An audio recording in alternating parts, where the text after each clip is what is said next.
Hi, it's Ravi, aka the Junior Explorer, back here with a follow-up to my Metals Investors Forum and PDAC podcast. This is my Easter special podcast. So for those listening, I hope you're having a great long weekend. I want to thank those that took the time to watch the video, which generated over 1,200 views. As well, I want to welcome new subscribers to the channel. So I've been wanting to do this video since March 24th, and I guess good things happen to those that wait. I was actually able to talk to Gillian Charles this past week to discuss the projects and to confirm a few theories of mine. It was a great 28-minute chat, very insightful, and I hope to share some of those learnings as well as share some of my own insights as to what I think will happen over the next coming weeks and months at Brunswick Exploration. So just a few forward-looking statements. Again, the opinions expressed in this video are of my own. I'm not making any recommendations to buy or sell. Each investor should do their own due diligence and assess their own risk tolerance. I am a shareholder of BRW, so there may or may not be any bias. Hopefully I'll be as neutral as I can during this podcast. So just a few topics for discussion. We're going to talk about the drill program. We're going to talk about lithium. We got it. James Bay overview, status of the Anatacau East, Plex core, countdown to the Hearst drill program, increase and decreased size of the programs and why. A little bit of First Nations chatter, Saskatchewan, and just some overall comments, insights, and predictions.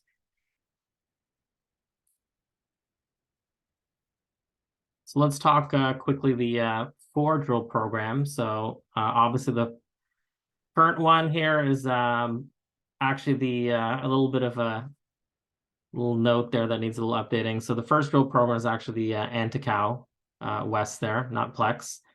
That's going on right now as of what I understand. The next one will be Hearst, followed by the Hansen Lake and the Lynn Lake in Manitoba. And, there's one thing that they all have in common. And what they have in common is spodumene is on all 4 drill programs. So when I was listening to the Metals Investor session, I caught that Gillian subtly slipped in that all 4 projects had spodumene on them. So I asked him the question when I was chatting him to last week is it true that you have visual spodumene on these 4 properties? And he said, quote unquote, you are absolutely correct. They know there's spodumene on Anatacau, on Hearst, in Saskatchewan, on the Mirage, with that big spodumene boulder. Again, they mentioned that in the summer when they drill Saskatchewan, they're going to be drilling Manitoba. And I'm sure that there's spodumene on that particular program. So really to kind of sum it up, we have lithium. So all 4 of these projects that are being drilled have lithium on it. They know it's there. Ultimately, what it comes down to is to determine how much lithium is on there. Is it 5 meters wide? Is it 20 meters wide? 50, 150? It's going to be the big million or billion-dollar question. Something to note, though, is once they know they have spodumene on those claims or those properties, they're going to drill it right away. There's not going to be any dilly-dallying, none of this, we're going to do this and run this survey and that and fly this.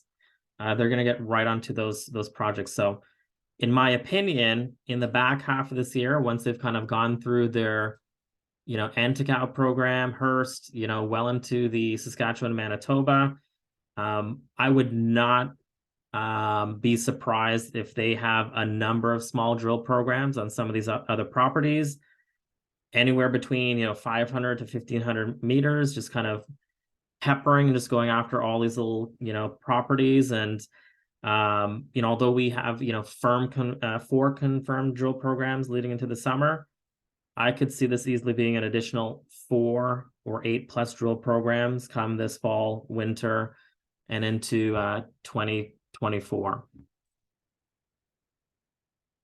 So let's just quickly talk James Bay. You've probably seen this map a number of times. We are going to be here in the Anatacau West here. In regards to Plex, they are doing a few things here at Plex there. I have a couple of notes. Killian has mentioned Mirage as being a pretty exciting program. We have the Anatacau, I guess, is east. And then, again, I mentioned this previous, the Elron. So not particularly this Elron, but when I had a conversation with Bob, he mentioned that they were pretty excited what they're seeing in a lot of the data regarding diesel properties that they grabbed right over here. Okay, so before I get into the Anatacau, little thing in regards to building momentum going into the drill program, and you've seen this with, gold companies, you've seen this with other companies, they'll release, some little results or whatnot leading into a program. My background is in marketing, and typically with a new product launch, you kind of build some hype in anticipation of the in-market launch. In my opinion, a drill program is somewhat similar, or for the most part, in most cases, you build a little hype leading into the actual drilling. So I was curious and asked Killian, why not release prior field work, the chip samples? Hey, we got this amount of percentage, this, or we got some indicator results. And, Killian mentioned he kind of despises these hand samples in the lithium space. It's kind of a meaningless data point.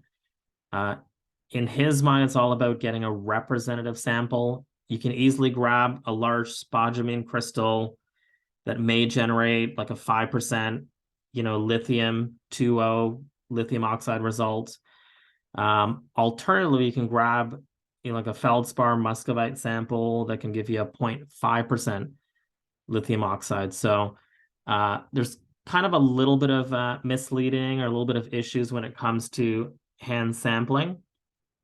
So that's kind of my points on that regarding why we haven't seen any previous work being released prior to these drill programs, if you happen to be a little curious there. Now, leading into Anatacau, the original program was slated for 2,000 meters. Then that recently got updated to 3,000. And then on some of these chat boards, we heard that it was increased to 3,500 and potentially more. So a couple things. I wouldn't worry too much about the overall meterage of any of these programs.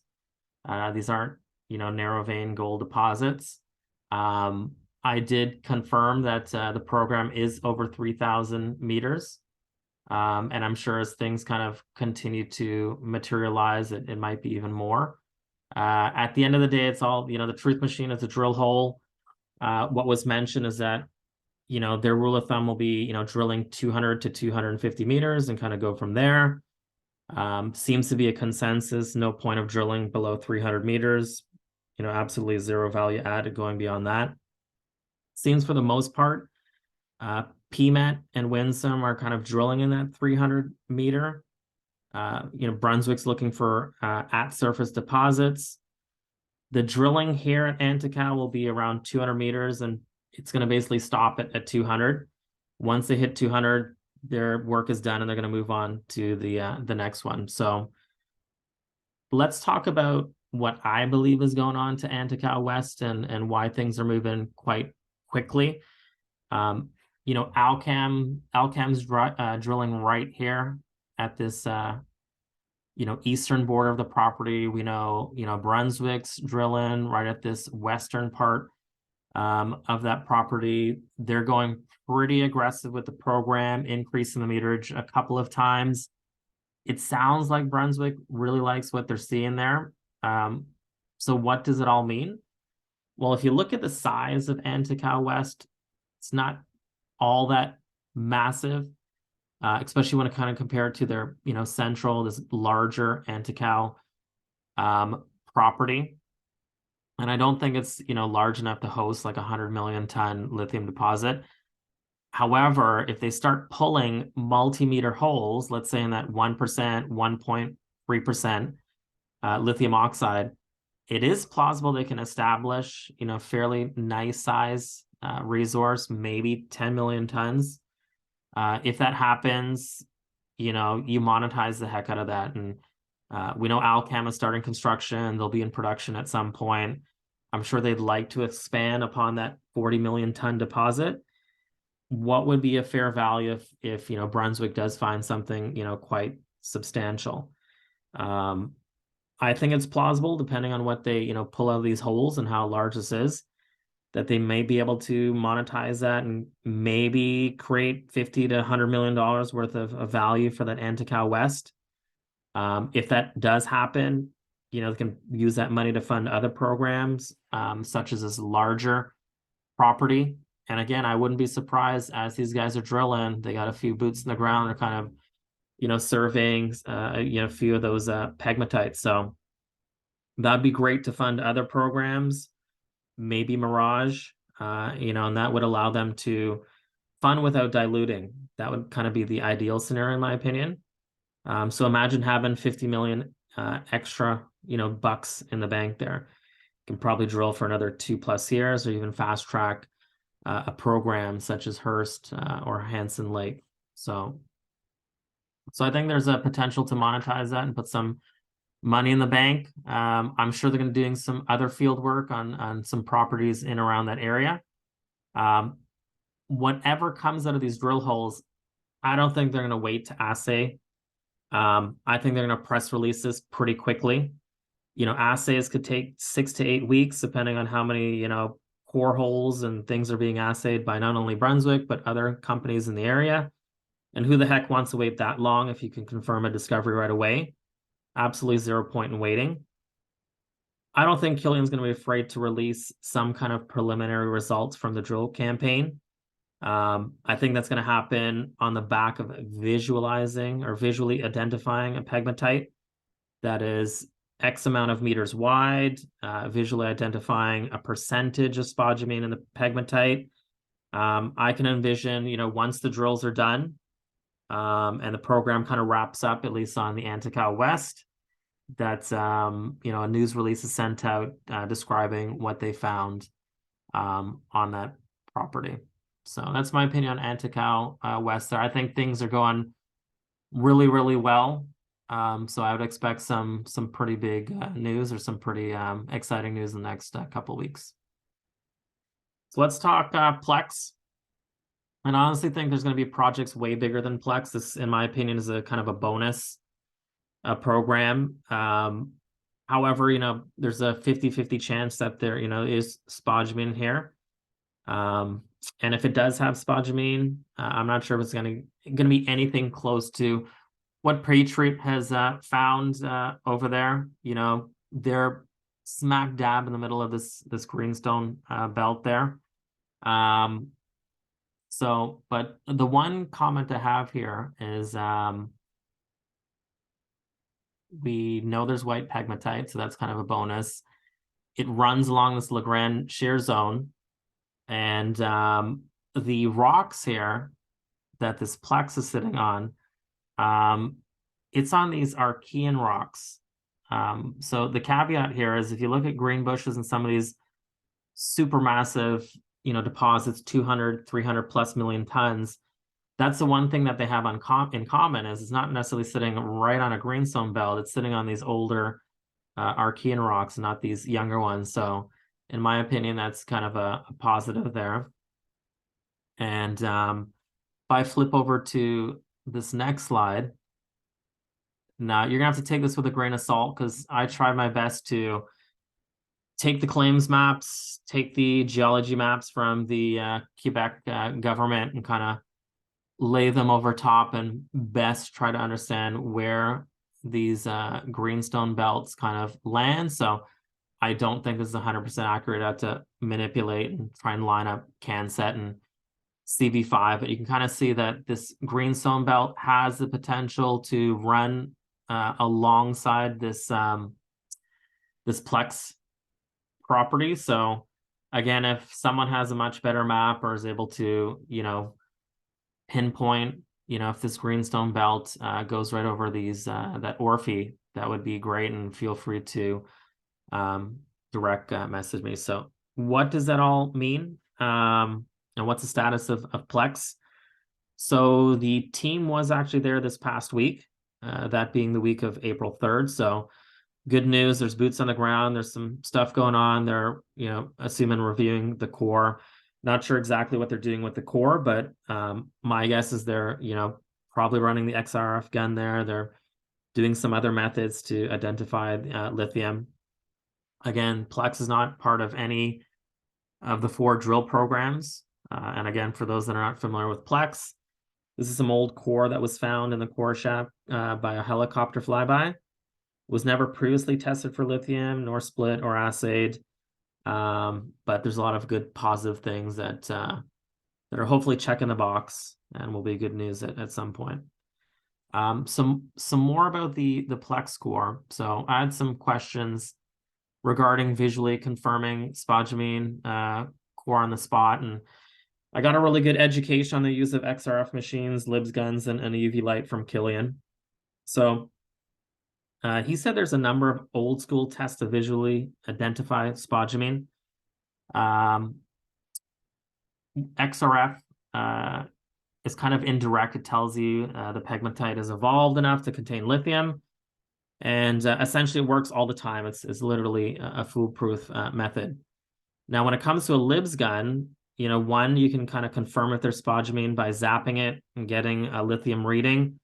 If you look at one of the videos of that company that has that LIBS machine, they can tell by the abundance of lithium when they zap it. And from there, you kind of further refine your testing. And then 2, you take the specific mica and analyze them with the LIBS gun for the lithium content. That's a data point you can get pretty quickly. In regards to that specific mica, I do know what that is. However, for those lifestyle Lithium Junior companies that are out there listening to the podcast, I'll let you guys figure that out for yourself and, not take advantage of, information from some of these other juniors that are doing some pretty good work. So in regards to the LIBS gun, I think that's going to be a very important tool in this overall process of the core. And then regarding UV question, you may have seen me post some video when I was at PDAC at the Winsome booth. So I actually sent a message and that video over to, Bob and Killian at the time. In that email, I never get a response, but, fortunately with that conversation I had with Killian, I was able to ask some specific questions regarding UV. So it was mentioned that UV is actually dependent on the type of spodumene. Not all spodumene crystals reacts to UV. So again, it's kind of dangerous to exclusively use this to visually identify lithium in that core right on the spot. You could do a flame test. Basically, you kind of crush up the spodumene crystals, and it'll turn bright red when you burn it with a flame. So they're going to use a lot of different methods and techniques to, not only visualize and confirm spodumene on the site there in the core, but I think they're going to use that to create a number of different data points across all of their projects. So let's move on to Hearst. Hearst seems to be going very well. They're on track for mid-April, plus or minus a week or two. Crew should be up there on April 20th. So just mark that date down. April 20th, I think, means a couple of things. And I have a couple of notes towards the end of this podcast. So they should be drilling immediately after that date there. And let's talk about the reduced drilling. So originally when I had talked to Killian way back in March, the program at Hearst was supposed to be 1,500 meters, and recently it was kind of reduced to 1,000 meters. So I was able to confirm my theory that in regards to this particular program and this 25 meters by 65 or 85 meters outcropping pegmatite, it's going to be a matter of seeing how it develops before putting more holes into the ground. I think they do like Hearst and what they see there. And it's never really been an issue if it's 1,000 meters, 1,500 meters. They're going to be plunging in 4 holes at about 250 meters and kind of go from there. You can see the pegmatite as soon as you start drilling. They're starting right on surface, collaring almost directly into the pegmatite. They're going to get a ton of data out of this, 1,000 meter program. So again, a lot of good things hopefully to come there. So what about that extra 500 meters? I did actually ask about, where that 500 meters is going to go. They're going to try and see if they can open up another sector on the property and instantly drill that as well. Hearst is going to be about efficiency. They're going to have crews there in, the entirety of May. It sounds like there's a few spots where they'd like to open up and strip up, and that can mean some expanded drilling there. It's all going to depend on what they see there. They can drill in this area where they open and strip, and it's all going to be about timing. So they're going to try and stay pretty reactive in Hearst. That extra 500 meters that was reduced, it's going to go into Hearst, but just in a different program. So again, don't be too overly concerned about the size of the program. It's kind of just we're at a starting point here. But as you can see, they have confirmed spodumene crystals right on that project. Okay, so let's talk the elephant in the room, First Nations. Feels like in the past week or two, there's been a lot of chatter, Moosonee elections. It's probably spooked a few people's, probably caused a few people to sell. I did ask a couple of questions in this regard, and what it may mean for Brunswick. So Brunswick is not impacted by Moosonee First Nations. Absolutely zero impact, no impact on the operations, no impact on the James Bay portfolio. Business as usual, regardless of who gets elected. In regards to the Hearst, they deal with the Constant Lake First Nations, and they have an MOU. And to a lesser degree, there's the Brunswick House First Nations, which is largely based out of Timmins. And, the Brunswick First Nation knows mining. It's something they support. So in my opinion, probably, little to no impact regarding First Nations on those two provinces or projects. And just something to note, Brunswick has done a lot of work, although they have, 600 pegmatites, spanning different parts of Canada. There's some areas where they actually passed on knowing that it would be very tough to deal with the First Nations area. So there was a lot of thought and put into where they decided to, set up some of these claims or projects. So Saskatchewan First Nations, that was generating quite a little bit of buzz last week. Was it a publicity stunt? In my opinion, no. But it did seem to raise some eyebrows. It got a lot of media coverage. Are they going to start running all of the mining in Saskatchewan? No. I think what they really want is the government to look at maybe redeploying some of those tax dollars back into the community, kind of like what's going on in Ontario. And I think they really want to be involved in just some of the early decision-making process. So for those companies that are in those First Nation areas, it's probably good to start building those relationships, fairly early on in the process. So let's move over to the lands of the blue skies, Saskatchewan.